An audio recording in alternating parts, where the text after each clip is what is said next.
Seperti biasa, kayaknya sebulan sekali ya, Ceh, ya, ngisi acara Cece, acara kita, acara komunitas kita di relationship.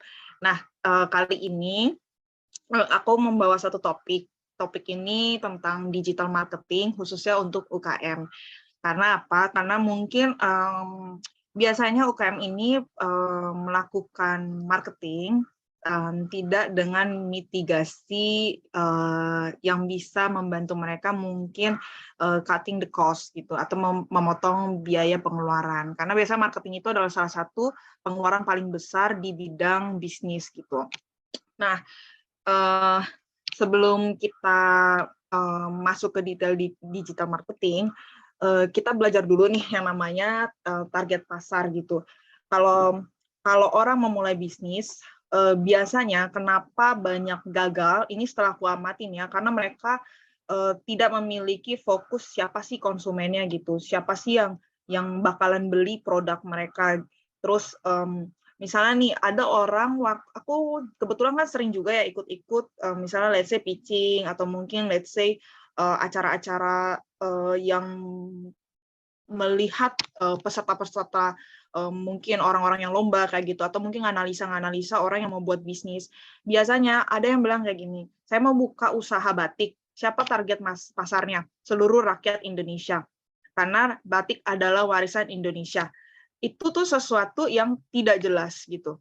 Kenapa tidak jelas? Terlalu besar. Apakah memang produk kita bisa sampai 270 juta masyarakat Indonesia yang bakalan nikmatin kayak gitu. Jadi kita tuh harus memastikan dulu konsumennya siapa. Terus kalau konsumen sudah tahu, biasanya si konsumen ini rata-rata beli apa? Contoh, kalau memang target kita anak muda, emang yang biasa dibeli anak muda itu apa? Jadi kita tuh harus memahami dulu nih sebelum kita membuat bisnis. Nah, terus satu lagi yang selalu orang lupa, yaitu dia cuma mau buat usahanya, tapi dia nggak tahu siapa pesaingnya. Karena bisnis itu pasti ada kompetitor. Walaupun kita produk pertama, pasti itu ada kompetitor. Jadi kompetitor itu jangan dikata bahwa itu nggak bikin sehat ya. Kadang eksistensi sebuah industri itu perlu karena adanya kompetitor. Jadi kita nih kadang-kadang bahkan ya beberapa perusahaan besar itu membuat seolah-olah kompetitor supaya bisa memahami segmentasi pasarnya. Contoh, kita tahu misalnya let's say produk Aqua. Ini adalah case study yang paling terkenal di dunia bisnis. Aqua itu dengan range harga mungkin 4.000 sampai 6.000. Nah, orang mungkin ada yang merasa keberatan untuk beli minum 4.000 sampai 6.000. Tapi nggak mungkin Aqua ini menurunkan segmentasi pasarnya. Akhirnya dia berusaha untuk buat yang namanya fit. Jadi dia akan membuat produk baru untuk bisa ngikutin siapa sih pasarnya, seperti itu. Jadi kita juga melihat bahwa kalau misalnya aku buat produk yang biasanya mahal, tiba-tiba ada orang mungkin ngerusak pasar dengan harga murah, kadang kita perlu bukan menurunkan harga, tapi membuat produk serupa untuk seolah-olah kita ini adalah kompetitor si pasar yang akan kita tuju gitu, pesaing kita gitu. Nah, terus habis itu kita lihat juga, analisa juga tentang produk kita. Biasanya aku selalu buat yang namanya SWOT analysis. Jadi aku sangat memahami yang namanya strength atau kekuatanku, weakness atau kelemahannya, terus opportunity, kesempatan apa sih, misalnya apakah itu mungkin karena global ekonomi atau mungkin sekarang investasi itu lagi banyak-banyaknya di dunia makanan kayak gitu kan. Atau misalnya trade, berarti misalnya apakah kira-kira pemerintah tuh mau bikin regulasi apa gitu. Nah, terus habis itu kita tuh bakalan lihat siapa aja yang bakalan diuntungin sama produk kita. Nah, ini yang sebenarnya kenapa orang banyak di bisnisnya gagal. Aku juga melakukan hal yang sama sih, maksudnya pernah juga bisnis gagal kan. Nah, tapi setelah namanya kita mungkin dapat networking, terus habis itu banyak belajar dari orang-orang yang mungkin sudah lebih hebat dari aku mempelajari bahwa ternyata untuk membuat bisnis itu perlu yang namanya riset. Riset itu nggak boleh sebatas ya udah yang sana lagi buat apa, aku buat juga. Karena ternyata ada beberapa hal yang pas kita lakuin nggak bisa gitu. Contohnya, kita tuh sebelum stage-nya buat market research yang pertama ya, kita ngelihat dulu nih followers. Misal kita mau bikin makanan nasi ayam geprek, kita lihat dulu nih ayam geprek yang paling besar, itu tuh followersnya berapa, yang paling kecil itu followersnya berapa.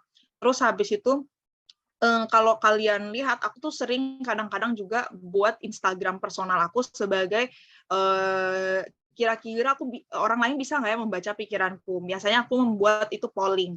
Misalnya contoh, kalau misalnya aku buat ayam geprek pakai sambal Korea, kalian suka nggak ya kayak gitu. Nah, kalau tiba-tiba ada orang yang merespons, walaupun itu kecil ya, minimal ada orang yang bisa melihat, oh kira-kira produknya bakalan enak nih, atau mungkin penasaran nih, atau mungkin nggak usah lah kata-kata enak atau nggak enak, karena kan mereka belum cobain ya. Atau paling mudah misalnya, kalian penasaran nggak kalau misalnya aku bikin ayam geprek keju Korea gitu, rasa keju, terus habis itu ada sambal Korea gitu kan. Ternyata mereka seneng. Nah kalau misalnya penasaran, seneng, berarti paling tidak ada representatif, itu minimal sudah ada interest dari sebagian orang. Terus habis itu yang kayak tadi aku bilang, kalau bisa hindari kata-kata ya atau tidak. Misalnya ganti kata-kata penasaran nggak, terus penasaran atau tidak penasaran. Jadi kayak bukan kata ya atau tidak doang, karena ya atau tidak itu nggak merepresentasikan. Kalau penasaran kan, oh berarti ada keinginan orang untuk mencoba kayak gitu. Jadi harus perhatikan kata-katanya dalam melakukan polling-polling atau riset-riset ke pasar gitu. Terus kalau kalian tuh utilisasi atau menggunakan sosial media tuh juga sebagai bahan riset ya. Kalau aku sih selalu seperti itu. Jadi misalnya kalau aku mau buat logo, menurut kalian mana yang bagus? Itu contoh. Terus abis itu coba dong kalian kasih opini kalian terhadap logo ini. Nah, itu aku yang aku lakukan dulu saat aku lakukan awal-awal bisnis itu pasti kayak gitu. Nah, terus biasanya meluncurkan survei atau tes terlebih dahulu. Nah, ini kalau buat beberapa orang mungkin kalau let's say ya dia mau bisnisnya makanan, itu ada namanya A/B testing. Jadi dia akan bikin dua rasa, terus kamu pilih nih mana yang kamu suka, A yang makanan produk A atau produk B dengan mungkin bentuk yang sama, tapi misalnya rasa dengan komposisi yang berbeda. Atau mungkin rasanya sama tapi ternyata dibentukin yang berbeda. Jadi itu tuh ternyata membantu kita untuk melihat preference orang. Dan biasanya kalau dulu ya, kalau aku tuh selalu bikin sampel survei itu agak ekstrim sih. Jadi kayak bener-bener stranger aja. Tapi terkadang ada juga sih kadang yang nggak perlu stranger, misalnya kayak teman. Kalau teman mungkin enaknya bisa ngasih feedback lebih banyak ya. Kalau stranger paling cuma bisa, oh aku suka yang ini, yang aku nggak suka yang itu gitu. Itu sih. Nah terus, nah ini yang harus diperhatikan. Target itu harus spesifik, teman-teman. Misalnya usia itu apa ya? Nggak karena anak muda, tulisannya anak muda. Anak muda tuh punya preference beda-beda. Kalau anak-anaknya misalnya 20 sampai 25 tuh mungkin beda, 25 sampai 30 itu beda. Kenapa kayak gitu ya? Karena aku juga, let's say lah, aku dulu suka Korea-Korea. Terus pas udah di saat 25 ke atas, kayaknya udah nggak Korea lagi deh. Aku mungkin suka yang dunia indie, seperti itu. Jadi ada preference yang berbeda, jadi harus spesifik. Terus untuk lokasi. Nah, biasanya kalau orang yang mungkin dianya bentuknya usaha offline, ini sih aku pernah dapat saran ya dari salah satu networking aku bahwa kalau bisa tuh sebelum mulai tuh bikin dulu 3 lokasi yang kurang lebih misalnya ramai. Terus kalian itu duduk di situ dan menghitung berapa banyak orang yang datang, berapa banyak orang yang pergi. Nah, itu pun kalian bisa menggunakan let's say ya kira-kira di daerah situ siapa sih yang bakalan datang ke satu restoran atau mungkin ke satu toko. Jadi kalian tuh tahu, oh si toko A sehari tuh bakalan dapat 15 orang yang kurang lebih ngunjungin. Satu orang itu kurang lebih ngunjungin 5 menit. Nah, itu tuh dicatat. Kenapa perlu dicatat? Supaya kalian kira-kira tahu bahwa, oh ini tempatnya strategis atau enggak. Jadi enggak karena satu tempat itu, oh ada dagangan yang rame, kalian memikirkan tempat itu strategis. Itu yang dikasih tahu ya. Jadi ternyata kalau mau menentukan tempat itu strategis atau enggak, itu tuh sangat-sangat detail perhitungannya. Terus jenis kelamin. Nah, kalau jenis kelamin ini sangat menentukan ya. Contoh, aku punya teman, dia usahanya vape gitu ya. Terus kalau di dalam usahanya vape, dia berusaha kayak gini, mungkin vape-vape saat ini adalah vape-vape yang kelihatannya tuh laki banget gitu. Ternyata pas dia coba yang warna pink, ternyata banyak cewek yang mau beli. Artinya apa? Berarti di sini ada preference yang berbeda gitu. Laki-laki dan perempuan tuh ternyata berbeda. Terus pendapatan dan pekerjaan. Itu juga penting teman-teman. Karena kalau misalnya kalian membuat sebuah usaha ternyata salah sasaran, berarti kan nggak semuanya bakal bisa beli gitu kan. Terus habis itu nggak mungkin kan kalian mau bikin produk eksklusif, tapi kalian letakinnya di perumahan yang mungkin bukan perumahan elit. Nah kayak gitu. Terus habis itu status juga penting.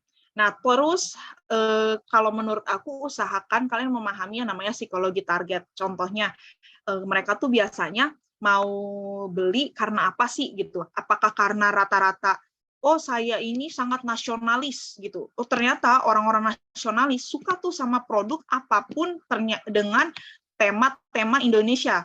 Nah, berarti kalian tuh udah dapet nih sasaran yang paling tepatnya ke siapa gitu.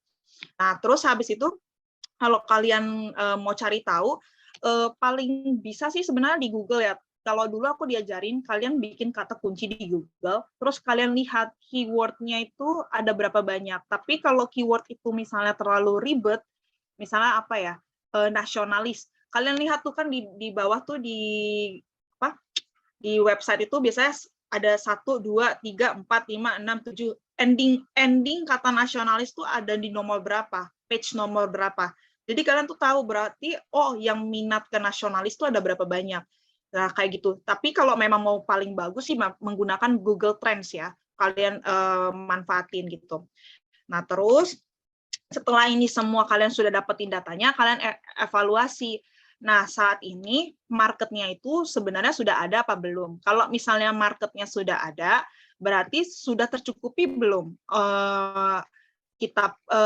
Produk yang sudah ada ini sudah mencukupi di pasaran belum? Kalau misalnya belum mencukupi, berarti sudah pas nih kita masuk. Tapi masuknya sebagai apa? Nggak mungkin dong satu produk. Contoh ya teman aku, dia ada teman aku yang usaha kerajinan, tapi dia berusaha untuk menyentuh anak muda. Sebenarnya yang menyentuh anak muda kan nggak cuma dia, berarti ada pemain-pemain lain. Nah, tapi dia melihat kayak gini, ya udah pemain lain kan mainnya di high end, artinya biaya-biaya yang harga mahal gitu. Karena kan kerajinan tuh biasanya identik dengan harga let's say 300 sampai 500. Ya udah deh yang main di pasar-pasar murah kan belum ada. Coba deh yang harganya 100 sampai 200 kayak gitu. Jadi dia menganalisa siapa aja kompetitornya. Jadi sudah dia dapat ini data-datanya, dia cari nih pasar yang cocok tuh yang mana kayak gitu. Nah, kalau pasar yang cocok itu sudah ada pemainnya apa belum? Kalau memang belum berarti pas nih saya masuk kayak gitu. Sebenarnya paling enak tuh menggunakan bisnis yang konseptualnya adalah orang lain sudah jalanin, terus kita lihat aja nih yang belum masuk apa, yang belum disentuh ranahnya tuh yang mana gitu. Nah, terus habis itu kalian bisa evaluasi juga misalnya harga yang kita gunakan ini, harga yang mau kita buat ini sudah terjangkau apa belum. Nah, kalau misalnya ternyata kan banyak jenis barang ya yang misalnya nggak melihat harga dan itu berarti kalau misal barang yang jenis barang tersebut yang nggak melihat harga, berarti itu biasanya kalau nggak barang itu kebutuhan, barang itu benar-benar menunjukkan status, itu doang kan duanya pilihannya. Tapi kalau kebutuhan, lihat lagi nih, kalau apakah itu kebutuhan yang sangat pokok-pokok banget sehingga sudah punya basis harga yang diatur atau belum. Misalnya nih kalau di Indonesia tuh kalau nggak salah ada harga eceran tertinggi ya. Jadi kalian tuh kan ada tahu nih, oh berarti paling tingginya segini gitu. Terus habis itu kalian juga evaluasi apakah sulit untuk mempromosikan produknya, karena gini, kalau misalnya sulit berarti kan akan besar biaya pengeluaran di marketing tadi. Tapi kalau ternyata nggak sulit, berarti kalian nggak perlu memperbesar biaya marketing marketing produk atau layanan kalian gitu. Nah, terus kita masuk ke bagian digital marketingnya. Nah, kalian harus mempelajari ada jenis-jenis digital marketing. Yang pertama itu adalah search engine optimizations. Itu tuh seperti apa sih? Jadi kalau kalian masukin kata-kata di Google, itu tuh ada kata-kata spesifik. Kayak gini nih, manfaat minuman kental manis. terus ada link, manfaat minuman kental manis. Walaupun judulnya 3 manfaat minum susu kental manis setiap hari. Nah, terus ketika melihat manfaat minum kental manis, yang keluar apa? Produknya apa? Produk siapa? Frisian Flag. Jadi artinya apa? Yang bisa merepresentasikan minum kental manis adalah Frisian Flag, karena dia di nomor 1. Jadi kalian harus bisa memanfaatkan ini, dan sebenarnya digital marketing ini selalu ada upgrade-nya ya. Jadi kayak dulunya seperti apa, sekarangnya seperti apa. Nah, itu tuh memang harus diikutin di Google, dan bukan Google sih, maksudnya kita selalu cari tahu ilmu-ilmu si digital marketing. Kalau mungkin aku bahas digital marketing as spesifik banget, itu kayaknya ranahnya harus ranah ekspertis ya, karena dia bakal bisa ngasih tahu keyword-keyword yang cocok untuk dicari di Google. Tapi kalau aku akan menjelaskan penjabarannya, kenapa aku bilang kayak gini, karena banyak orang bikin judul sebuah konten, sebuah produk, tapi nggak relate. Contohnya, misalnya nih, mie enak. Tapi kalau misalnya mie enak itu nggak direpresentasikan dengan mie gacoan, berarti kan mau nggak mau kata mie belum tentu, misalnya gimana ya, kalau misalnya kita bikin kata mie enak, terus kita berpikir bahwa mie enak itu sama dengan mie gacoan gitu ya contohnya ya. Nah, tapi kan kata mie gacoan secara kata-kata di Google ini nggak sama kan. Di sini kan ada manfaat minum kental manis, tapi dia nggak bikin nih mie gacoan adalah mie enak gitu. Jadi mie gacoan tidak akan pernah dicek di Google sebagai mie yang paling enak. Tapi kalau dia seandainya nulis mie gacoan, terus habis itu adalah mie paling enak se-Indonesia 2022, saat kita nulis mie enak, itu pasti akan keluar mie gacoan, kayak gitu. Nah, jadi kata-kata saat kita mau naruh di judul, saat kita mau naruh di isi konten, itu sangat penting. Nah, terus habis itu, apakah kata-kata doang? Enggak kata-kata doang, teman-teman. Jadi misalnya ada, kalau high quality content tuh yang kayak gini nih, ada dibikin di website, atau mungkin di artikel, terus habis itu guest blogging, ya kurang lebih mirip lah. Terus habis itu image atau videos. Jadi kalian orang nge-search itu gambarnya keluar. Misalnya orang nge-search brand kalian, gambarnya keluar atau enggak. Karena ada beberapa misalnya nih ya, aku pernah ngelihat let's say ada namanya Rubicon. Rubicon itu adalah salah satu perusahaan sampah. Tapi Rubicon juga salah satu mobil. Jadi kalau misalnya kita search kata Rubicon, yang keluar bukan perusahaan sampah, tapi mobil.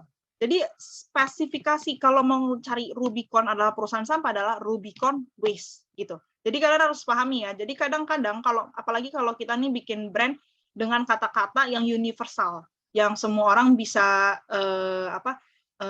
maknyus gitu, ayam maknyus. Nah, kata-kata maknyus ini kan banyak, bisa jadi bukan artikel, bukan brand kita yang keluar, tapi memang ada artikel 10 ayam maknyus dan nama kita pun nggak masuk di situ, kayak gitu. Jadi harus spesifik. Terus habis itu ada juga direct email, ada social presence, ada juga metadata. Kalau metadata nih biasanya orang-orang yang sudah pakai CDP atau Customer Data Platform gitu. Ini yang terbaru ya, upgrade-an dari CRM setahu aku. Nah, terus habis itu ada social media marketing. Nah, ini banyak orang-orang biasanya nih menggunakan Instagram Ads, Google Ads, kayak gitu, atau mungkin Facebook Ads. Nah, tapi mereka itu asal biasanya ya, aku kan juga salah satu yang pernah gunain Instagram Ads. Kadang kalau kita nggak mau ribet, ya udah bikin aja Jakarta yang terus spesifikasi keywordnya mungkin nggak terlalu spesifik, atau kadang ikutin otomasi dari si Instagram atau Google. Nah, tapi yang harus kalian tahu, yang pertama tuh setelah kalian Instagram ini tuh sebenarnya punya data maksudnya data yang bisa kalian cek. Contohnya, berapa banyak sih jumlah pengguna Instagram di Jakarta? Itu kan bisa spesifik tuh, kurang lebih ada gambarannya. Nah, terus kalau misalnya kalian mau targetnya anak muda, berapa banyak lagi nih yang anak muda? Jadi kalian tuh kurang lebih tahu, berarti sebenarnya akan ada sebesar misal 10 juta orang yang bisa saya dapetin iklan, saya kasih tahu produk saya.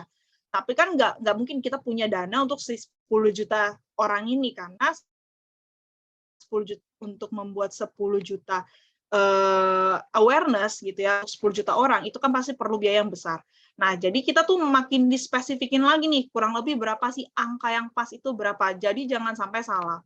Terus habis itu, pick your social platform. Nah, ini yang selalu dikasih tahu sama banyak orang digital marketing, tapi mungkin ini nggak nyampe ke orang-orang yang mungkin baru mulai usaha.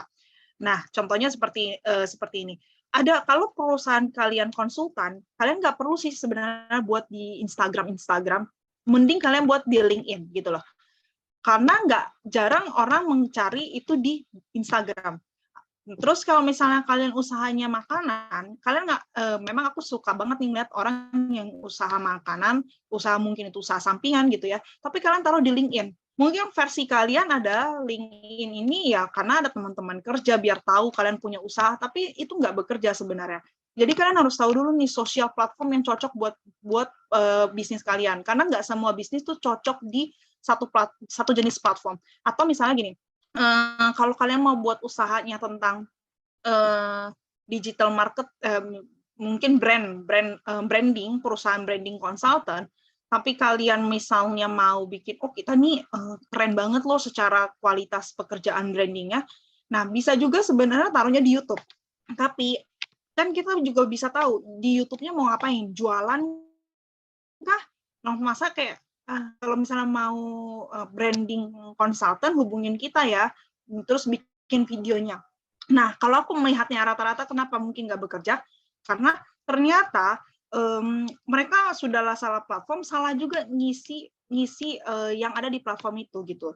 Contohnya kalau yang tadi aku bilang, dia naruh di YouTube, ternyata dia naruh di YouTube istilahnya direct selling. Sedangkan orang-orang datang ke YouTube bukan untuk interest untuk membeli, untuk melihat jualannya seseorang, tapi dia mungkin bisa cari tahu, ternyata branding yang bagus tuh kayak gini ya. Nah, ketika kita melihat ada perubahan dari sebuah produk yang dikerjakan sama si branding consultant ini, ternyata kita bisa melihat bahwa YouTube punya peran sebagai awareness-nya si branding consultant untuk nyari namanya dia itu kan. Terus satu lagi menurutku yang paling penting itu KPI. Nah, banyak orang ya udah naro aja, makanya sering dengar kan istilah kata-kata boncos gitu. Kalau lagi jualan marketing tuh kata-kata boncos tuh paling sering dengar ya karena banyak yang nggak naruh KPI. Even perusahaan besar pun mengalami hal yang sama ya. Maksudnya udah ditaruh KPI, tapi ternyata ada KPI yang nggak tepat. Mungkin bisa nanti di foto untuk di capture kalau misalnya suatu hari nanti kalian mau gunain di saat kalian mau marketingin sesuatu menggunakan digital. Nah, terus habis itu usahakan, ini yang paling penting ya, usahakan kalian bikin plan. Kalau marketing nggak bikin plan, itu biasanya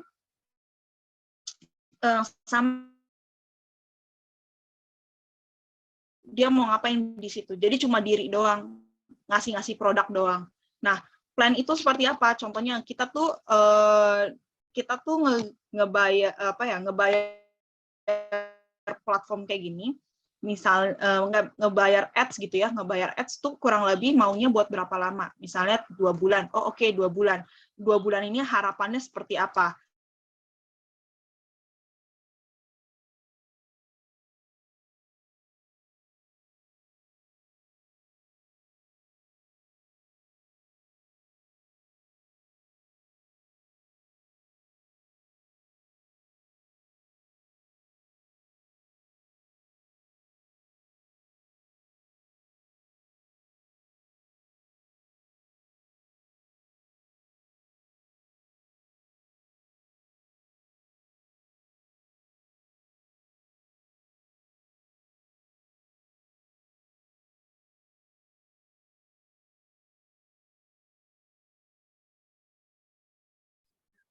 Halo, sorry.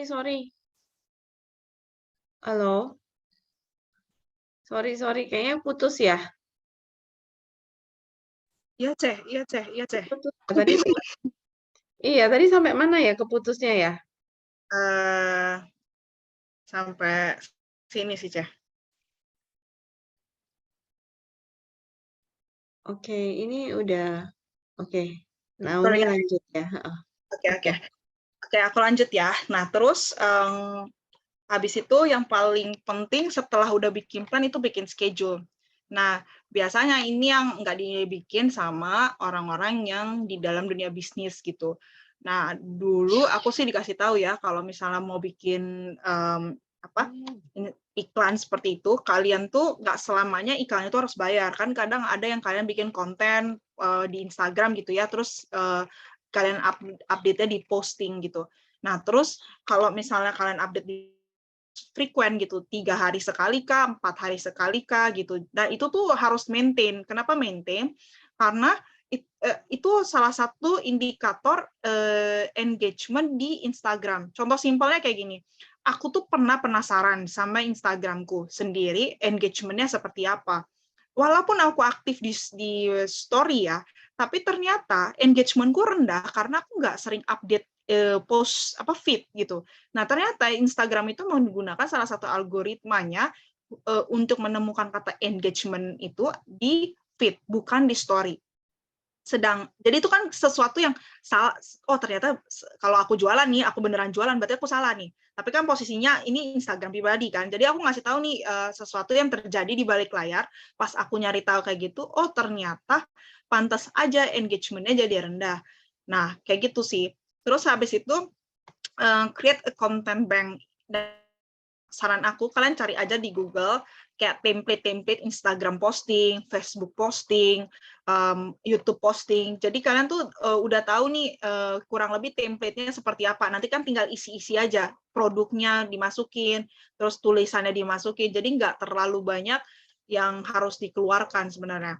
Terus habis itu yang paling pasti menurut aku nih yang nomor 9 nih, treat all social channels to separately.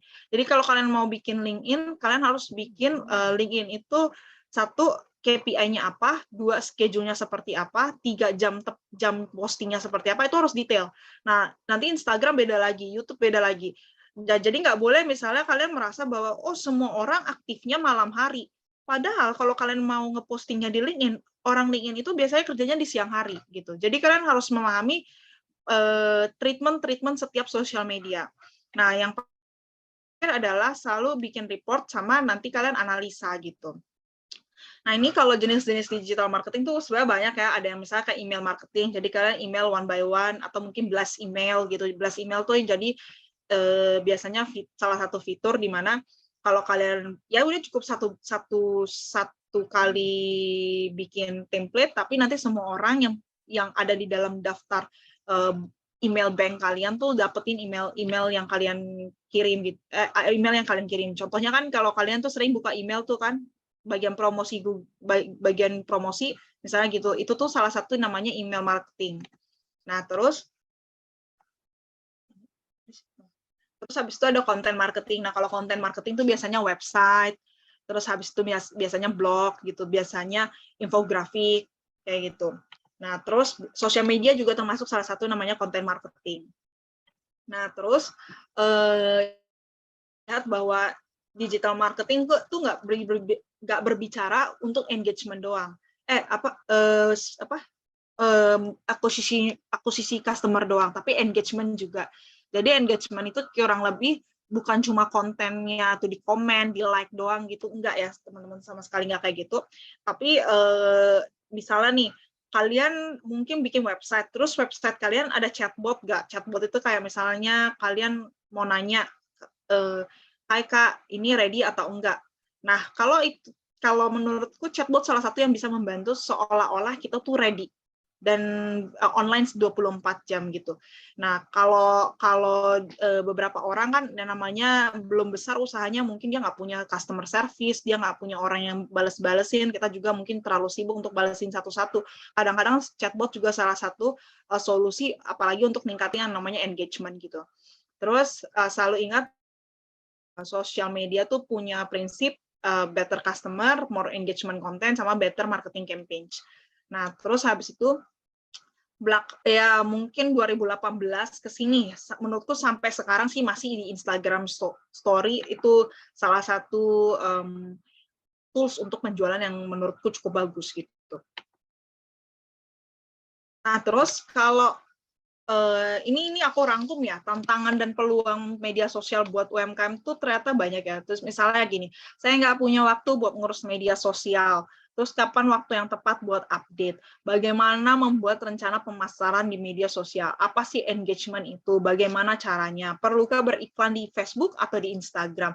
Perlukah outsource untuk media sosial bisnis saya? Banyak sekali jenis media sosial. Yang mana yang tepat buat untuk bisnis saya? Tadi aku udah bahas ini ya, kurang lebih intinya kalian nih, ini kan ada 7 pertanyaan dirinci, kurang lebih kalian mau jawabnya seperti apa. Kalau nggak punya waktu, sebenarnya bisa juga menggunakan digital marketing agency, yang biasanya kalian bayar bulanan, nanti mereka yang nge-update. Jadi kalian kasih mungkin akun Instagramnya, terus habis itu passwordnya, bukan kalian yang ngerjain, tapi orang lain yang ngerjain. Nah, tapi ini kan tergantung nih, apakah budget kalian cukup, apakah sudah di tahap harus seperti itu juga harus diperjelas gitu kan. Terus kayak kapan waktu yang tepat untuk update. Nah, kalian tuh kalau misalnya, kalau menurutku yang paling benar ya, mungkin kalian coba buka di Instagram pribadi, insight-nya seperti apa. Biasanya tuh insight itu ada penjelasan circle kita itu tuh aktifnya jam berapa. Biasanya nih kalau aku nih aktifnya tuh sebenarnya jam 8 sampai jam 10 malam. Terus habis itu kalau Sabtu Minggu aku di jam 10 sampai jam 12 malam.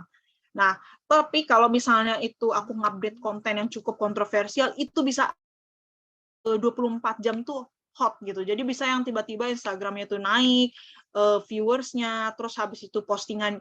Terus kalau aku ngeposting di saat lagi hot topic, ternyata itu juga pas banget untuk sebenarnya ngupdate. Makanya banyak orang ngebikin kontroversial, terus nanti dia ngupdate produk, ngupdate apa, itu wajar ya. Karena apa? Karena ya, itu sebenarnya lagi ngerusak algoritmanya gitu. Jadi yang algoritmanya yang jam 8 sampai jam 10 malam, akhirnya 24 jam itu bagus nih. Semua orang bakal attention untuk Instagram kita gitu. Nah, tapi kan itu tergantung masing-masing ya, apakah dia menggunakan cara seperti itu, misalnya ya udah bikin kontroversial, dan kontroversial ini kan tergantung punya masa atau enggak. Kalau nggak punya masa kan nggak bisa kontroversial kan, kayak gitu.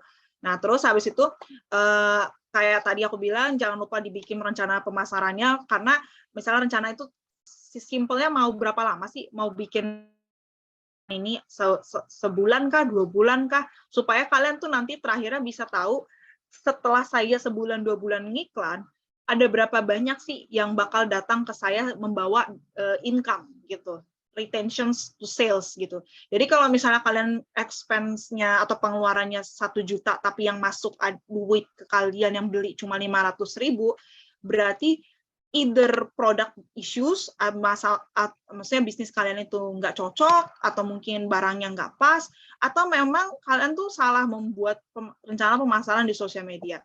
Terus kayak misalnya engagement itu tiap perusahaan tuh beda ya definisi engagement itu. Jadi aku bisa aja engagement itu customer ngechat aku tuh engagement. Tapi ada orang yang bilang customer ratingin ke aku itu juga engagement. Jadi kalau kalian lihat nih kadang-kadang nih online seller ya membuat seolah kalau mau produk diklaim harus kasih rating 5 dulu. Kalau nggak rating 5, rating 1 misalnya, kita nggak akan layani namanya refund, kita nggak akan layani yang namanya klaim kalau misalnya barang rusak kayak gitu. Ternyata itu salah satu membuat mereka membentuk kata-kata engagement, walaupun itu tidak dengan jalan yang mungkin benar ya, tidak dengan kata-kata kejujuran, cuma itulah sepenting itulah engagement, membuat seolah-olah perusahaan kita ini sangat care sama customer, sangat punya kualitas, walaupun banyak orang menggunakan cara apapun, karena orang ya sekarang kayak gini deh, melihat toko rating bintang 5, mau di dalamnya 5-nya karena terpaksa atau enggak, kan kadang orang nggak nyari tahu. Kita kan nggak pernah buka buka Shopee atau Tokopedia terus kita baca tuh detailnya tuh. Apakah si seller itu nulis kalau nggak kasih bintang 5, nggak mau proses, nggak diapain. Karena aku ngalamin sendiri. Jadi aku nggak pernah lihatin detail, ya udah beli aja, ngapain ribet. Tapi pas jadi issues, jadi ribet. Nah, pada saat aku beli kan aku nggak melihat engagement itu, aku cuma melihat rating. Nah, itu salah satu indikator sebuah toko ternyata versi dia engagement itu rating. Ada orang yang engagement-nya adalah ngebales chat customer, responsive rate kan. Jadi kayak, oh aku milih si toko ini karena si toko ini responsif, mau barangnya issues atau enggak, aku percaya si toko ini bakalan ngehandle masalahku. Nah, itu tuh beda-beda gitu. Jadi kalian tuh harus mitigasi dulu nih dari awal, kalian tuh maunya yang mana. Karena gini, kalau semuanya, kalau menurutku tuh bisnis tuh agak susah ya untuk semua KPI itu dicapai ya. Misalnya responsif iya, terus habis itu rating iya, habis itu likes ininya iya. Biasanya itu tuh bertumbuh seiringnya waktu. Tapi pasti ada basis pertamanya tuh mau responsif kah, responsif aja dulu. Apalagi yang baru mulai kan, yang penting ya udah respons aja. Mau itu dikasih rating 1, kalau kita respon kan mungkin ada orang yang melihat, oh ternyata nih seller ramah ya. Tapi ada juga orang yang, kalau aku sih lihat orang-orang yang baru buka bisnis sekarang, ayo beli rating, beli rating, beli rating. Jadi seolah-olah nih tokonya bagus karena rating. Padahal sebenarnya belum tentu dia responsif gitu kan. Nah, jadi ini harus dipastikan dulu saat kita mulai sesuatu. Nah, terus habis itu kayak misalnya mau iklan di Facebook atau di Instagram. Karena memang banyak sih, aku nggak bisa bohong, Facebook tuh karena jangkauannya biasanya lebih besar daripada Instagram, orang biasanya nge-connect-nya via Facebook, terus nanti dilemparnya hasilnya di Instagram gitu. Nah, itu tergantung sih. Menurut aku yang ini tuh case by case, aku nggak bisa ngasih saran apapun kalau saat ini, karena ini memang harus case study. Jadi harus melihat dulu bisnisnya apa, spesifikasi barangnya seperti apa, tujuan marketnya seperti apa, kayak gitu. Terus yang kayak aku tadi bilang bahwa sosial media itu kan banyak, jadi kalian harus pastiin dulu sosial media tuh yang tepat itu yang mana gitu. Nah, terus habis itu, ini kurang lebih kalau kalian lihat ya secara gambaran ya. Ini kalau ini salah satu kayak konten marketing. Orang kalau dulu tuh jualan makeup tuh dijual makeup merek apa gitu, harga berapa. Nah, sekarang tuh enggak. Kalau kalian lihat mereka bikin kata-kata yang menurutku tuh membuat orang suka mencari tahu lewat bacaan, dan kadang-kadang ada orang merasa terhipnotis lewat bacaan gitu. Jadi kalau menurutku, kalau misalnya kita misalnya nih kayak gini, untuk eyebrow aku lagi mulai explore dengan bentuk kit berisi 3 warna. Oh, dia lagi mulai explore nih. Jadi kita tuh juga merasakan curiosity-nya dia yang menulis ini. Padahal sebenarnya nulis ini belum tentu melakukan itu gitu kan. Nah, terus habis itu kalau kalian lihat lagi nih, Box juga melakukan hal yang sama. Tapi kalau kalian lihat, dia tuh ada satu konsistensi. Misalnya gini, ini menurutku ya, karena dia berusaha membuat seolah-olah ini produknya luxury ya, dengan foto, ada iPhone, ada tangan, ya estetik sesuai dengan standarisasi Instagramable, dia menggunakan bahasa Inggris. Jadi kadang untuk menunjukkan bahwa oh ini baju saya nih baju kelas bajunya yang kurang lebih bisa target ke pasar yang atas, kalian menggunakan bahasa Inggris gitu. Ada orang yang kayaknya makanan kita nih atau baju kita nih kayaknya nggak cocok deh buat orang-orang yang mungkin anak-anak, let's say lah, misalnya kalau di Jakarta anak SKBD gitu yang mau spending banyak-banyak. Cocoknya mungkin ibu-ibu rumah tangga. Nah, bahasanya tuh biasanya disesuaikan gitu. Karena usia-usia tua nggak mungkin dia menggunakan bahasa Inggris, apalagi campur-campur gitu kan. Nah, kayak gitu. Terus habis itu, kayak kalian nih lihat lagi nih, ini untuk masa jelaskan. Nah, ini banyak orang yang foto makanan tok gitu kan. Tapi aku melihat ini salah satu contoh yang bagus. Dia ngasih foto packaging makanan di dalam sebuah packaging, terus dijelasin. Ini saya ada nasi putih, ada teri kacang, ada sambal, ada ikan tongkol balado, ada capcay, ada telur dadar. Dan dijelasin nih semuanya satu persatu. Terus habis itu dia tidak menjelaskan apa yang dijual di dalam caption. Karena apa? Kalau kita mau beli makanan pasti visual kan, tapi kalau visualnya memperjelas semua isi komposisi, udah kita mungkin nggak terlalu penting sama caption. Dan caption itu tuh ternyata tergantung juga sih ternyata sama bisnisnya apa gitu. Kalau ternyata bisnisnya konsultansi atau mungkin bisnisnya tentang edutech, senang orang baca. Oh, ternyata sekarang mau beli saham tuh saham yang cocok tuh ini, ternyata karena ini. Nah, tapi kalau misalnya makanan kayaknya nggak cocok deh untuk baca, apalagi kadar gizinya, karena behavior-nya orang, kalau dia nggak pergi ke dalam sebuah bisnis makanan yang bentuknya healthy, dia nggak akan cari yang namanya komposisi sehat atau tidak. Atau misalnya cerita si Ono bilang enak, si ini bilang enak karena nggak enak karena itu adalah subjektif. Tapi kalau menjelaskan seperti ini sangat apa ya? Sangat menciri khas, oh ini orang jualan makanan warteg, tapi dia kemas dengan cara begini, isinya seperti ini, dan kita bisa lihat nih, oh isinya gede ya, isinya banyak ya, isinya apa ya. Jadi itu menjelaskan bahwa saya beli sekalipun 25.000 gitu ya, ini worth it untuk dicoba dengan lauk sebanyak ini kayak gitu. Nah terus kita lihat lagi nih, kayak misalnya nih, ini salah satu baju ya. Kalau kalian lihat ini aku jelasin dari gitu. Misalnya gini, kalau dia bikin nama blank Jakarta gitu, terus dia nulis shop online now, line, terus nomor, terus bisa dilihat ya ininya 34 likes doang. Kenapa sih bisa dikit likes-nya? Apakah ini karena tokonya? Sekarang kalau kita nyari baju, terus habis itu Elona Top, apakah semua produsen mempunyai nama Elona Top? Kan enggak. Terus kita nyari nama dia blank Jakarta, apakah ini mudah dicari? Terus kayak misalnya nih saya mau nyari baju warna biru garis-garis, apakah langsung ini yang keluar? Pasti enggak. Kenapa? Karena sudah pasti satu, pemain besar sudah pasti ada. Dua, dengan nama seperti ini, dan dengan jenis nama pakaian ya. Biasanya kan owner produk tuh membuat produk name juga. Itu tuh kadang-kadang produk name yang dia mencirikan bahwa ini barang yang dia tidak membuat itu adalah barang yang mudah dicari orang gitu. Mau itu kita main di pasar high end atau low end gitu ya.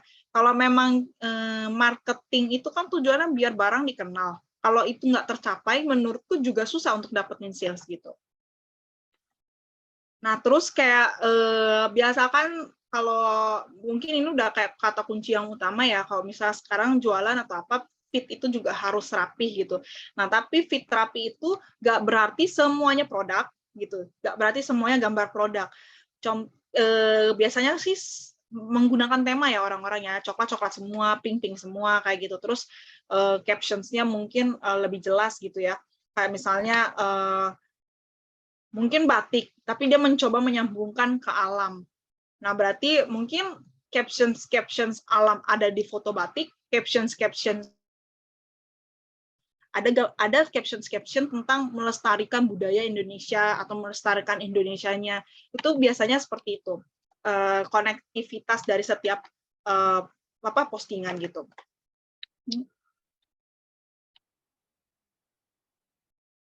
Nah, terus aku coba stop share.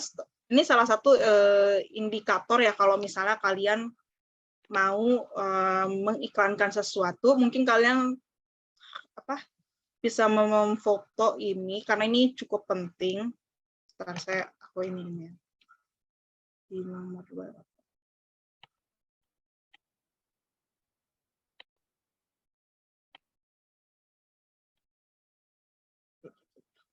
Kelihatan ya, berarti ya harusnya.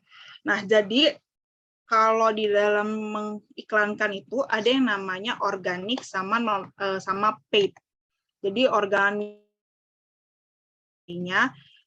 terus habis itu kalau misalnya paid itu tumbuh karena dibayar gitu.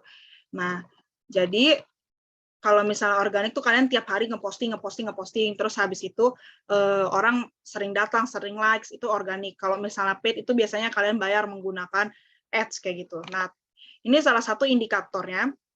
Kalau kalian lihat, ini servisnya tuh seperti ini. Kalau kalian mau bikin konten marketing, salah satu aja ya aku contohin ya, konten marketing. Berarti konten marketing tuh berarti kalian ngepost sesuatu, aktivitasnya jelas ya, ngepost sesuatu. Tujuannya apa? Increase traffic, increase subscriptions. Nah, itu harus ada tuh indikatornya. Kalian mau mengatakan bahwa ini tuh sukses kalau apa? Oh, kalau yang nge-visit atau yang ngunjungin Instagram kita rame. Oh, kalau misalnya yang ngunjungin YouTube kita rame. Atau yang ngunjungin YouTube kita dan mereka nge-subscribe juga. Ini tiap orang nih beda-beda ya, karena ada YouTuber yang nggak perlu nge-subscribe karena subscription sama di watch ya, ditonton itu lebih gede uang ditonton daripada di subscription misalnya gitu. Jadi dia nggak peduli sama subscription mau 10 orang kayak 20 orang kayak gitu. Tapi ada orang yang memerlukan subscription karena buat dia dengan ada subscription semua penonton yang sudah pastinya ada akan selalu menonton dia gitu. Jadi kalau bisa nih kalian fotoin, terus kalian lihat lagi nih satu lagi. Di sini tuh diperjelas ya, siapa sebenarnya yang bertanggung jawab untuk ini. Nah, jadi kalau ini mungkin di level misalnya corporate, tapi kalau seandainya kalian pun menggunakan outsourcing, misalnya kalian ngasih nih ke orang, kalian bayar per bulan gitu, tapi kalian nggak tahu siapa sih person in charge-nya, kalian tuh bisa juga ada kemungkinan membayar sesuatu, tapi ya udah berapapun hasilnya mereka pada kalian, atau mungkin karena menurut mereka kayaknya ini nggak menjual deh ini produk gitu, atau misalnya ini susah nih, kompetitor sekarang lagi rame-ramenya ke arah sana, orang pada ke sana, nggak bisa kayak gitu, karena sebenarnya tiap orang di sini tuh sudah tahu sebenarnya apa yang harus mereka lakukan. Nah, terakhir ditulis tuh budgetnya berapa, yang jadi bukan artinya ya udah 100.000 deh, tapi lihat dulu deh engagement-nya seperti apa, karena selama aku belajar marketing dan selama aku ngelakuin marketing juga biasanya marketing itu perlu budget, dan itu bukan duit keluar dulu baru kalian nyatet ya, tapi kalian sudah menghitung semuanya, baru kalian letakkan alokasi, baru duit itu keluar gitu. Jadi itu yang harus kalian perhatiin. Nah, terus kalau yang paid, yang kayak aku bilang bahwa itu biasanya membayar sesuatu tuh biasanya contohnya yang paling mudah mungkin aku ngambil kayak influencer, orang menggunakan influencer. Nah, tapi kalian harus lihat dulu nih kalau misalnya influencer targetnya seperti apa. Nah, contohnya gini, kalau misalnya influencer itu kan harus bisa membangun branding. Apakah dia bisa membangun branding untuk kita? Terus habis itu apakah influencer ini di-approve sama masyarakat gitu.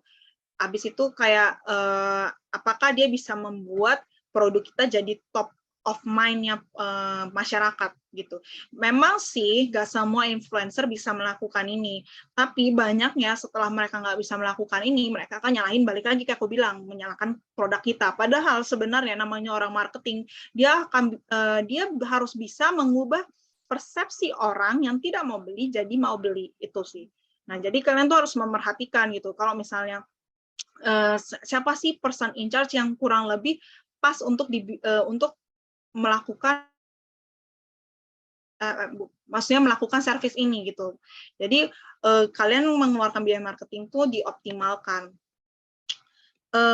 Ini juga mungkin salah satu matriksnya yang bisa kalian catat, bahwa matriks itu banyak. Ada yang misalnya traffic, jumlah yang kayak aku bilang, jumlah pengunjung, jumlah subscription kayak gitu.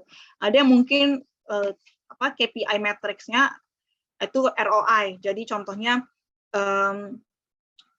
setelah orang ngunjungin ngasilin duit atau enggak gitu. Itu biasanya itu enggak, apa ya, teman aku juga melakukan kayak gitu sih, dia enggak menggunakan KPI brand awareness tinggi, contoh followers, habis itu likes, dia nggak menggunakan itu sebagai KPI-nya, tapi yang dia perluin adalah ngasilin duit atau enggak gitu. Terus habis itu ada yang conversion by source, medium atau medium channel, kan bukan endorse, misalnya kayak menggunakan channel lain untuk kalian jualan gitu, marketingin gitu, jadi hasilnya seperti apa gitu.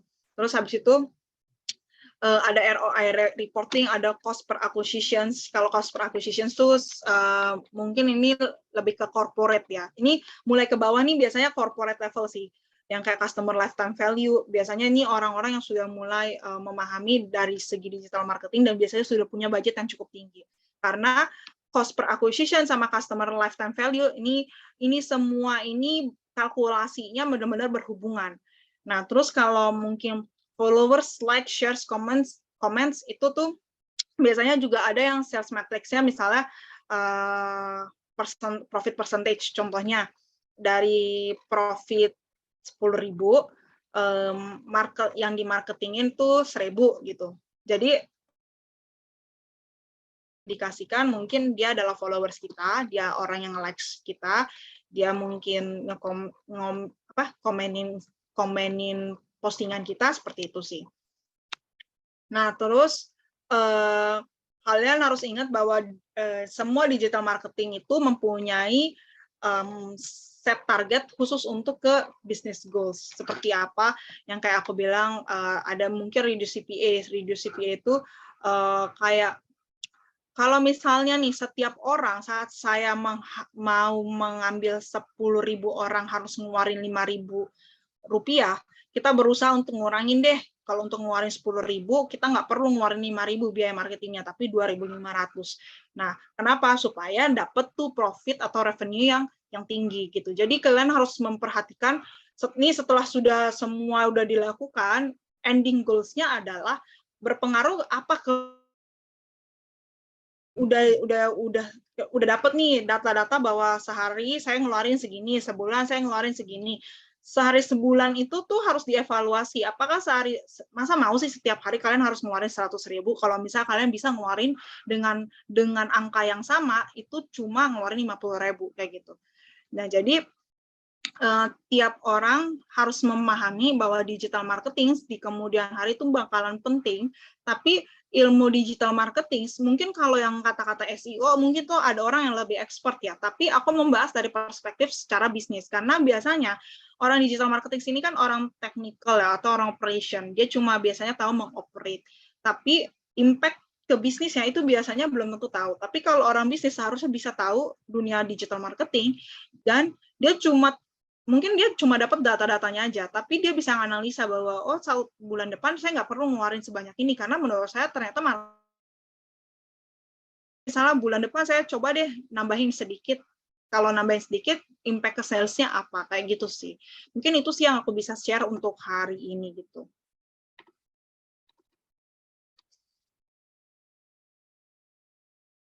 Oke, thank you buat Naomi. Buat teman-teman, kalau ada yang mau ditanyain tentang digital marketing, silakan. Kalau ada pertanyaan tentang digital marketing, kalau nggak ada yang tanya, saya nanya nih. Halo Ceh. Naomi, kita sendiri kan sebenarnya juga ada ini ya, akun ya. Nah, menurut Naomi, kita kan sekarang ini kan memang seperti yang Naomi tadi bilang, ada yang tujuannya pengen banyak followersnya, ada yang pengen nggak perlu followers, tapi yang penting ngelihat banyak, ya kan? Nah, menurut Naomi, gimana sih cara meningkatkan kedua-duanya ini gitu? Oke. Aku bicaranya langsung spesifik ininya, Ceh. Spesifik cara gitu, Ceh. Ya, boleh. Kalau nggak gini, kita ambil contoh simpel, misalnya akun kita sendiri lah. Akunnya Dear Official sendiri deh, paling gampang deh. Gimana caranya meningkatkan kedua-duanya? Atau kalau nggak akunnya Cece atau akunnya Naomi gitu.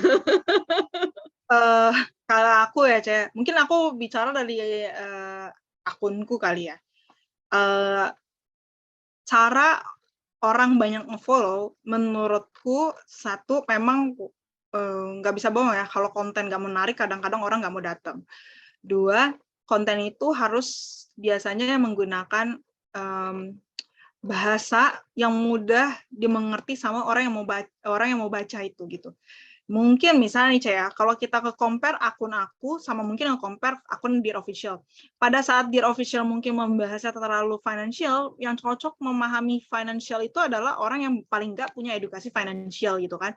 Tapi kalau aku kan mungkin nggak mungkin aku bahasnya sedetail orang yang mungkin mau membicarakan financial, karena menurutku aku juga bingung menginterpretasikan itu di dalam sosial media. Nah, itu untuk mungkin yang itu basic ya. Terus habis itu sebenarnya ini cara yang menurutku banyak orang yang bilang beli followers itu sesuatu yang salah gitu ya. Tapi menurutku, karena beli followers itu perlu, tapi beli followers itu kayaknya nggak cocok untuk yang namanya kontennya itu bentuknya post, tapi lebih ke arah reels gitu. Kenapa? Kalau konten kita menarik, terus followersnya datang, terus habis itu bentuknya reels, dia nge-like satu aja bisa jadi orang-orang di dalam algoritma si beli followersnya ini juga ngikutan gitu. Terus atau misalnya kita beli likes. Kita juga harus memastikan nih likes yang seperti apa gitu. Jadi kalau menurutku, apalagi kita baru mulai sebuah usaha, atau let's say lah baru bikin Instagram, itu harus apa ya? Kalau misalnya kita mau bikin orang benar-benar datang, ya cara salah satunya seperti itu. Nah, kalau menurutku kalau konten sudah bagus atau menarik, itu kurang lebih akan mendrive orang untuk nge-follow kita. Kayak gitu sih, Ce. Soalnya aku pernah juga ya, maksudnya orang, kalau aku ya kayak contoh deh case aku. Orang kalau follow aku tuh amatin followers aku. Si followers aku ini ternyata suka kalau aku bahas kontroversial gitu. Tapi kalau aku lagi nggak bahas kontroversial, itu bisa drop down.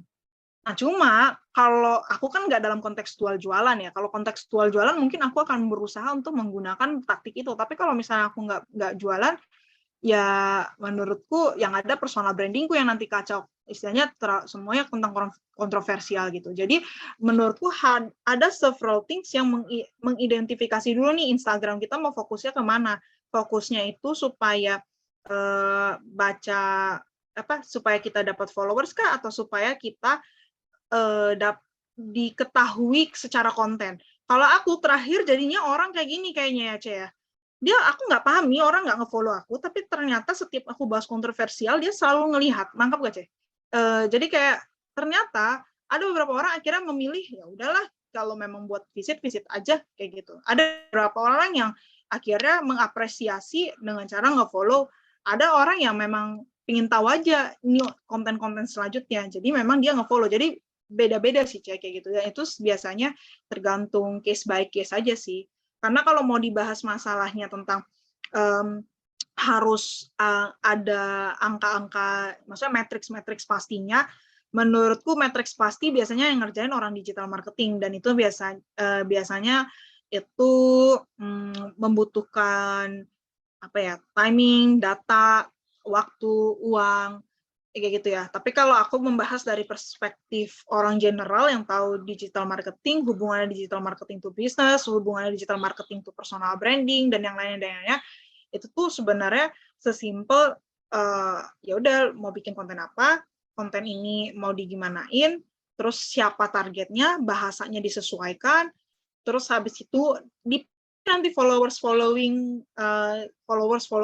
likes, semuanya tuh aku sih mengamati sih, kayak gitu sih. Oke. Memang banyak ya, likes itu bisa dibeli, terus follower bisa dibeli gitu ya. Apakah itu memang mempengaruhi sebuah, misalnya gini, usaha ya, usaha orang-orang yang lagi sekarang ini kan lagi ngetren diiklanin atau dipasang di Instagram gitu kan. Nah, tiba-tiba itu mereka punya followers itu bisa langsung dalam hitungan hari aja gitu, bisa tiba-tiba udah langsung puluhan ribu gitu. Kadang-kadang aku sampai kaget juga kan lihatnya. Ya hari ini baru, misalnya hari ini baru 100, tahu-tahu besok sudah 10.000, 20.000 gitu. Nah, sedangkan kan kadang-kadang follower itu kan nggak semuanya mereka real ya. Apakah betul. ada kan cuman mereka cuma buat aja, tapi kan memang bukan aktif kan itu ya. Nah, apakah itu memang mungkin menurut Cece mungkin itu mempengaruhi pikiran orang-orang atau pemikiran orang-orang, wah kalau ini followernya banyak, kan kadang-kadang orang mikir gitu, ini followernya banyak, wah berarti produknya bagus nih, terus oh berarti ini dia memang favorit nih. Apakah memang dengan dibelinya followers, dibelinya likes, itu memang benar-benar mempengaruhi hal itu kan, Naomi? Kalau aku jawabnya gini sih, Ceh. Dulu iya, sekarang enggak gitu. Kenapa aku bilang dulu iya, sekarang enggak? Karena dulu saat orang buat Instagram, representasi dari sebuah matriks bahwa ini enak, ini wow, dan yang lainnya tuh biasanya followers gitu. Akhirnya banyak orang mulai membeli. Tapi sudah ada sesuatu yang membuat jalan pintasnya, biasanya itu agak menyulitkan kita menginterpretasikan bahwa itu sama dengan enak, itu sama dengan barangnya bagus gitu.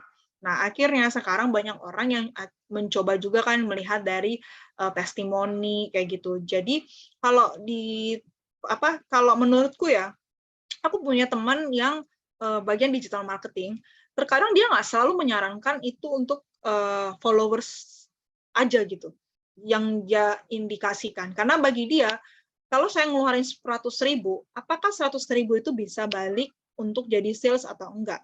Nah, jadi dia selalu menyarankan kalau ke calon klien atau kliennya dia, kamu datang ke saya, tujuannya jelas dulu. Kalau tujuannya sales, maka kita belum tentu kita harus menggunakan kata-kata beli. Tapi kalau kamu hanya ingin mungkin diketahui orang, terus being bahwa oh ini orang, ini toko minimal real, minimal toko ini ada followers ya, sehingga representasinya adalah ini toko aktif atau ini toko responsif kayak gitu. Kan ini namanya pandangan manusia ya. Dia akan membantu hanya untuk mendapatkan si followers ini, dan menurut dia bahwa membeli followers hanya untuk jadi awareness, memberitahu bahwa saya ini ada loh, saya ini jualan ini loh, itu enggak masalah. Tapi kalau untuk berpengaruh ke bisnis enggak? Itu tergantung sih. Kalau dia let's say yang organik, contohnya aku punya produk nggak sengaja dibeli sama artis, terus artisnya nge-tag, itu pasti berpengaruh langsung. Tapi karena situasional sekarang adalah untuk ke artis atau dan yang lainnya itu rata-rata biasanya harus bayar, terus habis itu kan ada cost ya, jadi istilahnya kita juga spending, dan itu juga belum tentu gara-gara si artis nge-update itu bakalan datang gitu. Jadi menurutku pertumbuhan yang dibayar ini harus jelas dulu sih, cek indikatornya apa. Kalau misalnya seandainya indikatornya cuma awareness, yang paling indah adalah seseorang public figure, centang biru, nggak sengaja beli, ngepromosiin secara ikhlas. Tapi kalau misalnya dibayar dan yang lainnya, terus habis itu pakai Google Ads, beli followers, kalau aku pribadi ya, menurut pribadiku, itu nggak bisa berekspektasi untuk sales. Itu hanya berekspektasi untuk awareness, gitu sih, Ceh. Oke. Terus satu lagi, Cece pengen tanya Naomi.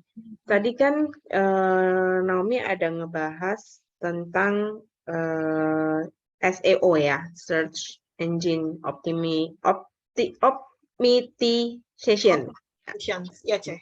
Nah, itu kan memang kadang-kadang kita cuma ngetik aja, terus kadang-kadang punya kita nggak masuk ke dalam ya. Nah, menurut Naomi lebih detailnya lagi tentang hal itu, kita sebaiknya seperti apa? Supaya kita pada saat kita masukkan ke Google, produk-produk kita atau usaha kita, kemudian orang mencari itu setidaknya meskipun tidak nomor 1, tapi paling mudah untuk dicari gitu. Oke, itu yang paling pertama, Cek, cara singkatnya sih berbayar. Itu cara singkatnya ya. Tapi cara lainnya, ini kalau dari teman aku ya, selalu bilang kayak gini, ingatlah bahwa kata kunci itu ada kata kunci general, ada kata kunci brand, ada kata kunci spesifik. Jadi kalau kita udah mengkombinasikan 3 itu, minimal itu sudah membantu untuk orang datang ngesin, walaupun awalnya tadinya nggak nomor 1 ya, misalnya nomor 100, tapi lama-lama semakin spesifik kata-kata, tapi ditambah kata-kata general, ditambah juga kata-kata brand, itu bisa memunculkan kita di top listed seharusnya, kayak gitu. Nah, itu juga harus melihat dulu sih, biar sebenarnya cek orang digital marketing itu tahu ada sebenarnya salah satu software yang di mana kata search A itu siapa aja yang punya kata search A. Itu mereka tuh tahu sebenarnya. Aku kan nggak punya software ini ya, tapi aku pernah lihat, aku dijelasin bahwa untuk compete kata search A dan yang dimiliki sama perusahaan X, berarti kita harus kurang lebih mengkurasi nih kata kunci tambahan apa yang makin spesifik dan nggak dimiliki dia, dan kata kunci apa yang bisa merepresentasikan brand kita, walaupun itu misalnya nggak langsung kata kunci yang apa ya, produk atau kata kunci usaha kayak gitu. Jadi kayak misalnya makan ayam geprek, terus habis itu let's say namanya favela, terus habis itu kata kunci kompetitornya tuh apa, dia akan masukin spesifik tuh, makin lama tuh makin beruntun dengan indikator-indikator yang tadi aku bilang, sehingga kalau orang nge-search kata makan ayam, mungkin kita nggak keluar di nomor 1. Tapi makan ayam enak, mungkin kita nomornya udah ya mungkin 90. Terus habis itu favela, belum tentu si favela dikenal, tapi favela ini ada juga misalnya La Favela, ada juga misalnya La Favela itu kan salah satu, setauku klub ya di Bali ya. Jadi dia tuh akan berusaha menggunakan itu. Makanya kadang-kadang ada perusahaan digital marketing, kalau orang nih baru mulai bisnis, biasanya dia langsung minta ganti aja, cari nama yang kurang lebih mungkin nggak menspesifikkan, tapi paling nggak ketika di search, kita masih bisa nongol gitu sih, Cek.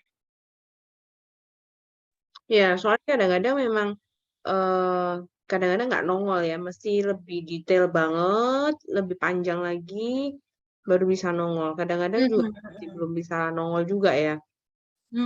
Gitu sih, Cek. Oke. Nah, menurut Naomi, apakah ke depan ini memang teknik pemasaran di era digitalisasi saat ini, apakah semua memang sudah mulai beralih ke arah marketing digital? Menurutku udah sih, Ceh. Karena kalau sampai ranah jualan pinggir jalan aja punya Instagram, Facebook, dan yang lainnya, menurutku berarti orang bakalan memakai itu. Gitu sih. Indikatorku sesederhana itu. Kalau misalnya, saya gini nih, digital marketing ini erat kaitannya tuh dengan yang namanya corporate biasanya ya, yang berbentuk entertainment, atau mungkin berbentuk let's say yang applications, platform gitu. Tapi sekarang kalau misalnya abang yang jual nasi goreng sudah punya Instagram tersendiri, terus habis itu government pun punya Instagram tersendiri, itu sebenarnya udah mengindikatorkan bahwa ke depan orang bakal gunain ini gitu sih, Ceh. Jadi mungkin mereka cuman untuk branding aja di media sosial, tapi mereka tetap punya store offline-nya ya. Iya, ya, Ceh. Gitu sih. Oke. Buat teman-teman lainnya mungkin kalau ada yang mau tanya lagi, thank you Naomi. Oke, Ceh. Buat teman-teman lainnya ada yang mau nanya nggak tentang digital marketing? Nah, satu deh pertanyaan buat Naomi. Nah, biasanya platform apa aja saat ini yang banyak dipakai untuk kita mempromosikan produk-produk kita atau perusahaan kita di marketing digital? Kalau ini aku sebagai anak yang di dunia kenal sama orang-orang digital ya, yang paling pertama fashion itu gunakan TikTok. Itu fashion udah pasti gunakan TikTok. Oh, food juga. Jadi gunakan TikTok untuk kategori fashion dan food. Karena Instagram dan mungkin sosial media lainnya gitu ya, itu tidak berpengaruh terhadap view, tidak berpengaruh juga terhadap sales gitu.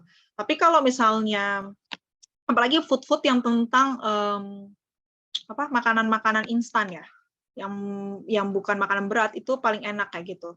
Nah terus kalau misalnya di bidang jasa itu nggak bisa bohong, LinkedIn itu paling berpengaruh. Tapi sekarang LinkedIn itu paling enak.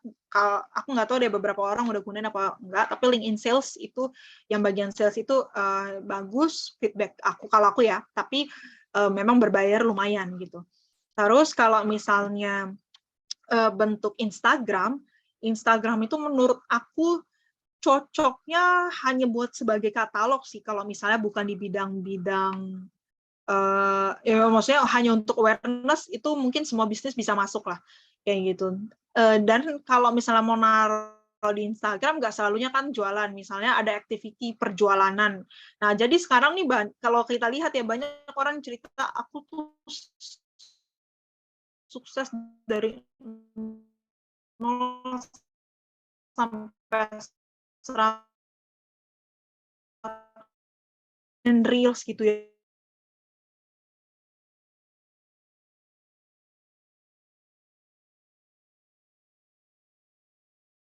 Passions biasanya itu Instagram boleh lah untuk digunakan.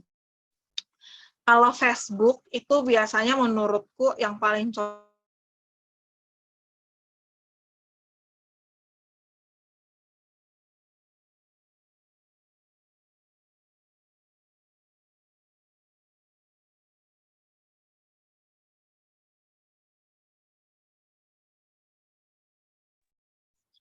Naomi terputus ya? Halo, teman-teman? Teman-teman, Naomi terputus ya? Iya, terputus. Kayaknya iya. Naomi terputus. Bentar Iya, lagi. Bu Min, putus Bu Min. Aku kira punya aku yang putus lagi. Ini apa? Naikei Kim. Hai, malam semua. Kalau misal kursi kantor gitu, apa udah perlu digital marketing dan masuk ke dunia online shop ya? Karena kan banyak barang, karena kan barang besar dan berat. Kalau ini sih memang perlu untuk kamu taruh katalog seperti yang tadi Naomi bilang itu loh, Vic. Jadi kalau menurutku ya memang kursi kayak produk-produk kamu itu sebenarnya memang perlu masuk di media sosial. Jadi untuk promoin barang-barang kamu, jenis-jenisnya ya sebagai katalog kalau ada Instagram seperti yang tadi Naomi bilang. Terus kalau untuk online shop, menurutku memang sih, karena sekarang banyak banget orang-orang juga jualan di online shop. Gitu, online shop. Nah, kalau pengiriman apa segala macam, yes, memang kamu harus lewat ekspedisi lagi atau kirim lagi sendiri, dikirim sendiri. Kalau luar pulau ya seperti biasa sih. Kalau pengiriman sebenarnya itu kayak kita ya sudah biasa lah. Ini Naomi sudah kembali. Maaf ya, aku nggak paham nih, ternyata down kayaknya tadi. Jadi Apa ya, kayak Cep? ini Naomi ada pertanyaan. Kalau misal kursi kantor gitu, apa sudah perlu digital marketing dan masuk ke dunia online shop ya? Karena kan barang besar dan berat gitu, resiko rusak besar juga di pengiriman. Kalau menurutku sih, aku nggak merasa bahwa dia bisa membuat sales ya. Ini jawab jujurnya ya, aku nggak merasa dia bisa membuat sales. Tapi dengan adanya dia masuk ke Instagram, dia mungkin cocok buat jadi orang tahu nih list produknya apa. Dan kalau misalnya ini ya, ini nggak bisa bohong ya. Ada tipuan fotografi yang membuat kita tuh kadang mau membeli sesuatu. Jadi by visual, even itu jelek, even kita nggak tahu tuh produk, kita jadinya oh ya udah nih kayaknya bagus deh. Karena kita memvisualisasikan si gambar ada di ruangan kita gitu. Nah kadang kan kalau kita datang nih walaupun itu offline store ya, tapi karena kita nggak bisa memvisualisasikan, misalnya itu dalam sebuah ruangan gitu, itu yang jadi efek gitu. Jadi kayak mungkin dia mau beli tapi ragu. Tapi kalau misalnya mungkin sebelum datang atau mungkin saat datang deh, aku nggak mungkin nunjukin, oh ya ini kurang lebih gambarannya kalau di dalam sebuah ruangan, tapi sekalian ditaruh di Instagram gitu kan. Jadi istilahnya katalog kalau zaman dulu tuh mungkin lembaran gitu ya. Kalau zaman sekarang sih cocoknya menurut aku diubah ke Instagram supaya dia tuh bahwa semua produk listing tuh ada di dalam Instagram. Tapi setidak-tidaknya setiap ada produk baru, kalau dia tadinya mungkin nggak mau hari ini, mungkin dia mau di hari yang akan datang dengan produk yang update gitu. Jadi kita nggak yang, apalagi ya kalau misalnya customer itu kan kadang, masa nggak mungkin dong kita setiap update chatin 100 orang, halo kita udah ada produk baru, halo kita ada produk baru. Tapi kalau misalnya dia sudah nge-follow, aku cuma bilang kayak, follow juga ya akun Instagram kita biar lihat, biar apa, dan lain-lainnya, itu bisa membantu sih, gitu. Oke. Mana ini? Menjawab Kak Fik, ada lagi yang mau ditanyain? Mbak Naning ada mau nanya nggak? Udah Wendy? cukup Bu Min. Thank you Kak Naomi. Masukannya. Aili ada mau nanya nggak? Yesi? Mbak Naning mau nanya? Aku tuh gini, Cek, Naomi. Kalau Ya, aku Bu. kan bengkelnya kan offline ya. Aku punya banyak spare part, atau punya banyak aksesoris yang juga sudah tak masukin marketplace seperti Shopee, Tokopedia, Bukalapak, macam-macam lah. Itu anak-anak yang ngerjain. Cuman kadang kan saya di harga offline langsung di store sendiri sama yang di online kan saya beda. Nah, kadang jadi bumerang sendiri gitu kan, orang datang store, oh kok harganya di sini sekian gitu. Menurut Naomi aku gimana? Di online store kan memang kita hancur-hancuran harga nih. Ya, Kita iya, itu udah biasa. 2.000, 5.000 ya oke. Kalau di offline kan harus itu. Sedangkan misal ke toko online store itu udah kadung namanya itu, nggak bisa diganti. Menurut Naomi gimana nih? Kalau menurut aku ya Bu ya, sebenarnya itu kayaknya semua semua orang yang jualan offline tuh pasti mengalami hal ini sih. Tapi biasanya gini, kalau online-nya itu di Instagram sebagai digital marketingnya, itu biasanya banyak kan orang yang jualan offline nggak naruh harga di situ. Jadi ditulisnya kontak us gitu. Jadi nggak kalau saran aku tuh kalau memang tokonya offline, usahakan membawa mereka datang ke kita dan kita deal-dealannya di tempat gitu. Jadi kontak us aja. Soalnya kalau kita taruh harga di situ, mostly ya pasti ada kompetitor yang mungkin akan melihat, oh harga toko ini segini, nanti dia buat di marketplace jadinya naruhnya sekian kayak gitu. Itu salah satu market research biasa manusia yang pengen tahu rahasia dapur orang sana gitu kan. Nah, jadi kalau untuk yang pertama untuk awareness sosial medianya sendiri, kalau bisa jangan naruh harga. Nah, terus kalau untuk dari segi marketplace-nya itu, aku sih melihatnya kayak gini ya. Orang itu kalau datang ke marketplace itu berarti dia orang yang tidak banyak memusingkan experience gitu. Kalau orang yang datang ke offline store, dia berani bayar, mencari tahu, itu karena pengen tahu pengalamannya. Maksudnya, oh kalau let's say nih, apa ya contohnya ya, misalnya makanan yang di dalam offline store kayak warung gitu ya, itu lebih enak. Kenapa? Buat aku experience-nya adalah aku nggak capek cuci piring gitu loh. Kalau sesederhana kayak gitu. Jadi biasanya kalau gini di dalam di dalam marketplace, aku selalu bilang bahwa experience with us gitu. Jadi menunjukkan kenapa sih kita mahal gitu loh. Kenapa sih kita mahal ketika masuk di marketplace. Jadi nulisnya adalah experience with us in our shops. Jadi membuat kata-katanya adalah seolah-olah rasakan sensasi pengalaman sehingga kita tidak-tidaknya sudah mendidik customer kalau ditanya nih, kok kayaknya toko ibu lebih mahal ya lebih murah di online daripada di offline. Jawabannya sesederhana, kita kan udah nulis Bu, kalau misalnya di toko offline ada loh hal-hal yang nggak dimiliki di toko online. Jadi jangan membawa dalih nanti ke merekanya bahwa tentang harga pasar atau mungkin ya menurutku hal-hal yang bisa dibantah lah. Tapi kalau misalnya experience, pengalaman, orang juga penasaran, emang apa sih bedanya pengalaman online dan offline? Nah, itu juga harus diidentifikasi. Gitu sih. Jadi memang ada trik-triknya ya. Gitu sih, Cah. Enggak, maksudku gini, kan saya di bidang servis ya, misalnya ada spare part kan, spare part misal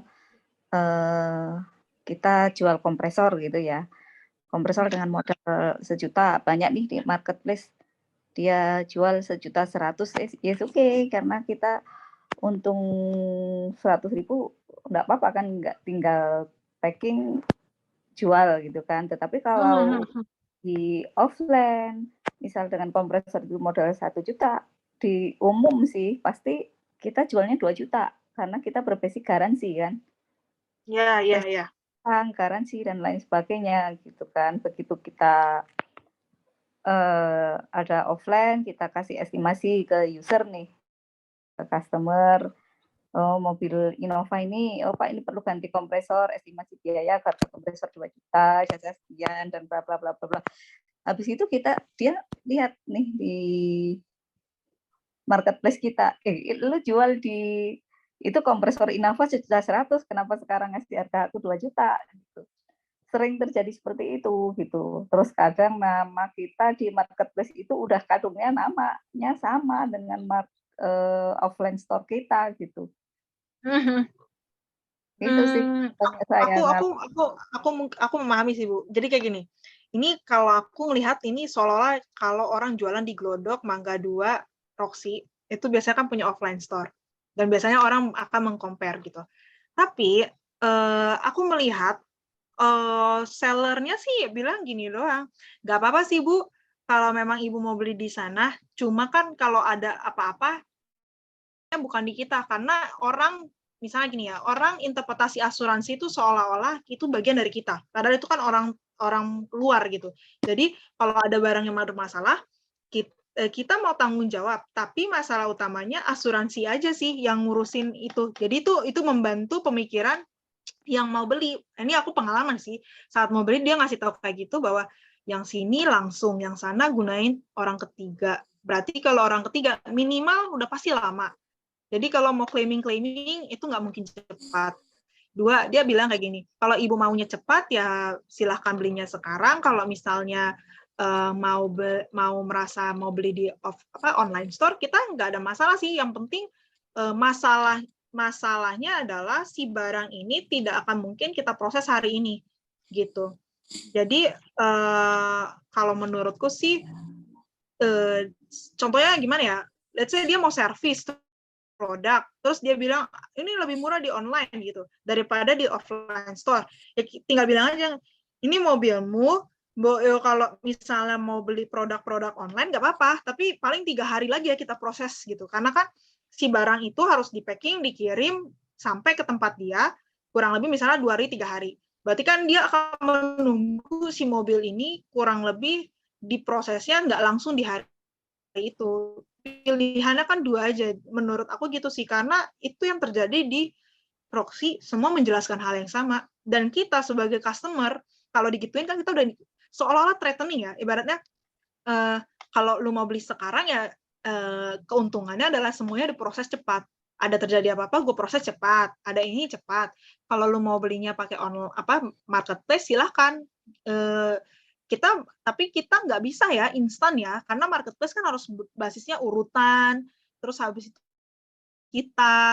jadi kita nggak akan pernah mau memproses maksudnya kita yang sebagai buyer, kita sebagai pembeli, akhirnya kalau saat itu aku contoh ya, kalau mobil ini kan kurang lebih orang memerlukan kecepatan ya, beda mungkin dengan produk-produk lain. Kalau dia menggunakan kecepatan, berarti artinya semakin cepat mobilnya semakin bisa dia nikmati. Gitu. Yang tadinya rusak jadi benar. Akhirnya orang kalau misalnya digituin, decision making-nya ya adalah ya udah mau tidak mau saya menggunakan offline. Nah, kalau mungkin kritikan-kritikan seperti itu sih menurutku sesederhana ya online ini kan sebenarnya dunia yang baru. Jadi kalau nggak semua orang memahami tentang penjualan online tuh kenapa sih dia bisa lebih murah, kenapa sih dia bisa kalau offline misalnya lebih mahal kayak gitu. Jadi menurutku ya itu berdasarkan waktu lah itu market itu akan dewasa sendirinya sih Bu gitu. Gitu sih. Oke. Nah gini, bagaimana untuk kita kan sebuah nama toko saya 5AC, karena pertama kita workshopnya hanya nanganin AC. Seiring perkembangan zaman, karena ini udah bengkel saya itu udah hampir 20 tahun ya. Kadang orang datang, oh bisakah benerin central lock gitu. Oh masih ada aja tanya, oh bisa pasang alarmnya di situ. Oh ada kaca filmnya di situ. Atau kita udah istilahnya one stop service lah, semua ada gitu ya. Bagaimana untuk merubah image, namanya dikirain kita cuman bengkel AC aja gitu. Soalnya nama yang udah misalkan terdaftar dan nama itu kan Prima AC kan kita nggak bisa merubah gitu kan. Tetapi saya di situ general workshop gitu. Kalau branding sih Bu, jadi itu plus minus sih Bu. Kalau misalnya memang sudah dikenal yang seperti itu, itu sebenarnya sebuah anugerah, sehingga kadang kalau aku ya Bu, di posisi Bu, aku nggak memusingkan sih kalau mereka terlalu banyak untuk hal itu. Karena kalau seandainya aku membuat yang baru nih, dengan let's say lah ada percabangan yang baru, misalnya online store namanya Prama gitu. Nah, membangun kata Prama ini pun walaupun dibilang itu adalah cabang dari Prima AC juga perlu waktu kan. Nah, belum lagi orang bisa nggak ya mempercayai kita secepat itu gitu. Jadi aku mikirnya kayaknya nggak, kayak gimana ya, itu tergantung ya, tiap orang mungkin ada keinginannya seperti apa. Tapi kalau menurutku selagi itu masih bisa dalam kategori tanda kutip menjual, karena kan ya nggak masalah sih. Kalau misalnya kita lihat ya, sederhananya apa ya, Honda jualan mobil, Honda juga jualan spare part, Honda juga jualan servis, Honda juga ini, tapi semuanya under Honda gitu. Jadi orang kenalnya Honda itu apa, orang nggak mau, ya Honda otomotif gitu sih Bu. Jadi nggak ada kategori Honda itu spesifik khusus untuk online store, nanti dia punya nama apa, khusus dia punya produk, nanti dia namanya apa. Karena ada istilahnya Bu, namanya brand equity. Jadi ada brand equity dan brand value. Nah, itu di dalam bisnis, itu maksudnya kayak gini. Kalau kita nggak punya aset, nama brand ini sebesar apa sih gitu. Kalau kita nggak punya gudang, kalau kita nggak punya karyawan, kalau kita nggak punya mobil, kalau kita nggak punya apapun itu tuh sebenarnya punya value berapa.